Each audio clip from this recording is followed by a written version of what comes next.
ரொம்ப நாளா ஒரு கட்டியோ அல்லது காயமோ ஆறாம இருக்கு, எந்த வலியும் இல்ல அப்படின்னாலும் அதுல அடிக்கடி வீக்கம் ஏற்படுறது, கருவளையம் ஏற்படுறது, இந்த மாதிரியான அறிகுறிகள் இருக்கு அப்படின்னா இந்த வீடியோ உங்களுக்கானதான். வணக்கம், நான் உங்கள் Poorani, Micropath diagnostic centre, Palani. பயாப்சின்ற டெஸ்ட் நம்ம ரீசன்ட் டேஸ்ல அடிக்கடி கேள்விப்பட்டிருப்போம்.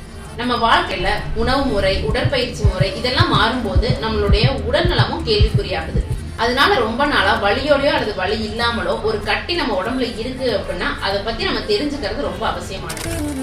பயாப்சி அப்படின்ற டெஸ்ட் மூலியமா அந்த கட்டினுடைய திசுக்களை எடுத்து பரிசோதனை செஞ்சு அது கேன்சர் கட்டியா அல்லது வேற ஏதாவது கட்டியா அப்படின்றத தெரிஞ்சுக்கிட்டு நம்ம அதுக்கு ட்ரீட்மெண்ட் ஸ்டார்ட் பண்றது மூலியமா முன்கூட்டியே நம்மளால அந்த நோயில இருந்து விடுபட முடியும். குறைந்த செலவு நம்ம பயாப்சி டெஸ்ட் பண்றது மூலியமா பெரிய செலவு வைக்கக்கூடிய கேன்சர் மாதிரியான நோய்களை நம்மளால தடுக்க முடியும். சரியான பரிசோதனை அறிக்கைகளுக்கு நம்ம மைக்ரோபேத் டயக்னோஸ்டிக் சென்டர் அணுகுங்க. நோயற்ற வாழ்வை, குறைவற்ற செலவு. நன்றி.